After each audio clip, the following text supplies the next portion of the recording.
Hi Laurent, how are you? I'm doing good, and you? I'm very well, thank you. I was just telling Laurent that it's really awesome to have you here all the time, and or more often. I really spend much more time here now. Yeah. Like I just stay like for 3 months this time, and I usually come every 2 weeks.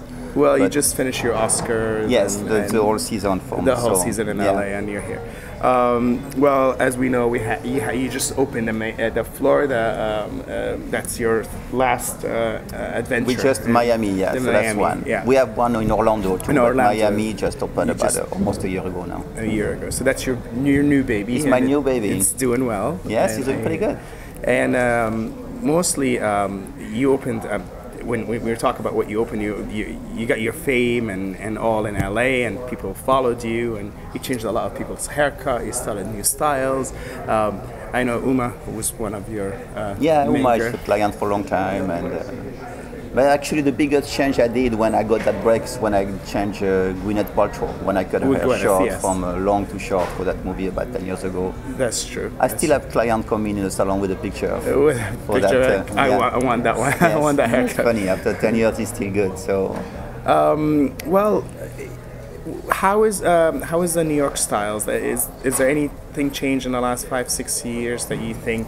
You know, you come to New York, you think you're getting inspired by New York, but it seems like you're always actually bringing new haircuts from LA to New York. It's like it's always like some kind of between LA and New York. People think LA it's all based on the movie industry, and New York it's all about fashion. Right. I don't really agree with that, because even when I work for fashion weeks and if you go to any show for fashion weeks, the first thing they want is to have a celebrity in the front row. Right. So I don't think really it's like any difference now between LA and New York fashion-wise.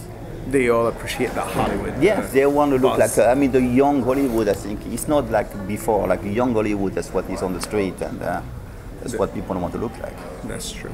Well, what is your perception? Again, it's the same question. Is like, what is your perception of what the style is on the streets in New York, or what are people going for? More 70s? Everybody's talking about like going back to like the disco. If you go to the street, look, it's big hair again. Big hair again, right? Yeah, and I'm loving it. For not really Farrah Fawcett, but more. The 80s. If you look like Amy Winehouse and this kind of hair, I mean, the people are going for that kind of look now. And it's great. It's great because clients come to the salon more often for blow dry, and it's not something you can do yourself at home. So you need to go to the salon for that. Well, again, we have you here for a while in New York City, so it's good to know that, and you can do that big new hair. What do you think the essential difference between the Europeans and the styles and the American styles in general too? Because I know you also. It's not really like a big difference. It's like. I think the Americans spend more time with their hair. They look more like coiffed, like in general than the European one. Like almost too neat, or sometimes it's almost too neat. Too neat, yeah. Sometimes it's almost too neat, yeah.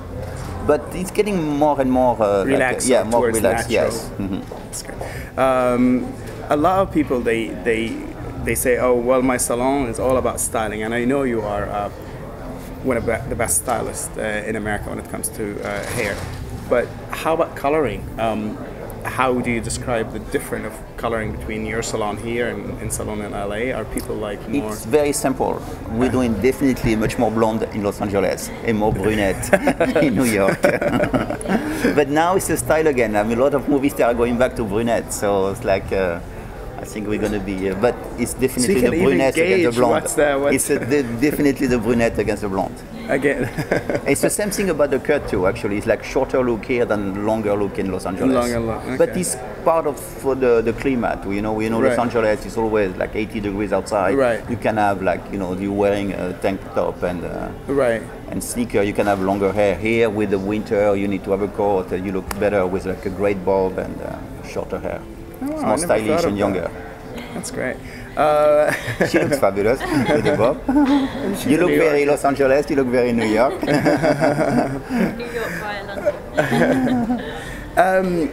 What do you think is the difference between Prive here in the Soho Grand in Soho and a lot of the different salons in New York? What do you think? I know people love Prive, you have followers, you have fans, but what do you think is what people tell you that they love about Prive versus other? It was my choice to come to the Soho Grand because I could have been like when I moved from Los Angeles to open my second salon, I could have been on Madison, but my choice was to come downtown first because I think the clientele is cooler and totally differently, more artists. I mean, even the young people from the stock market, and even if it's not doing so good now, I mean, it's still a hip clientele here. Exactly. And plus, I get all the service from the hotel, which is amazing. I mean, I can have a client downstairs and want a martini in the middle of the day and like a great chicken, whatever. So you get a martini and a haircut. Yes, and they do actually. They do. I have all these people who come for lunch and they can have lunch there from the hotel, and they know they can go straight outside and have a car waiting, and they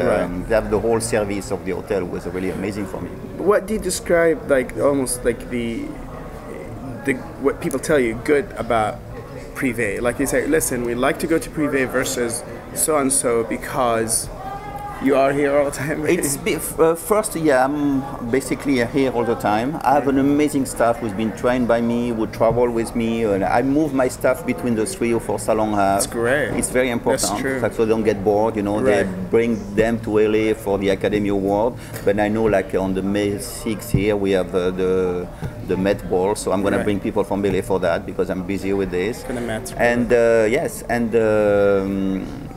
I think the style here in New York, I'm very happy to be part of the hotel. It's a very, when you mention the Soho Grand Hotel, everybody says, wow, that's amazing. Yes, it's a very hip hotel. I mean, you come here at night, the lobby is packed and the bar are packed, even people who don't stay in the hotel. But the clientele who stay in this hotel is like totally the same kind of clientele I want in my salon. That's why I didn't go to Madison. So maybe we should say, because Laurent himself is at the salon at the peak moments, that's you get the personal service. I definitely, I make sure like to be here, like I'll check all the events who are in New York, and so I'm here for this. I'm here and that's really what a lot of people, like we were talking earlier, they just have their name on a salon, but they're never there. But actually, what's good about Prive is Laurent is I am there behind my chair, and I cut you are the creative director, yes, you are the stylist, you're still hands-on. And I still love it. And you still love it. That's great. Well, Laurent, thank you very much for your time. And again, it's always a pleasure having you in New York and in Soho Grand. Thank you. I'm very happy to be here.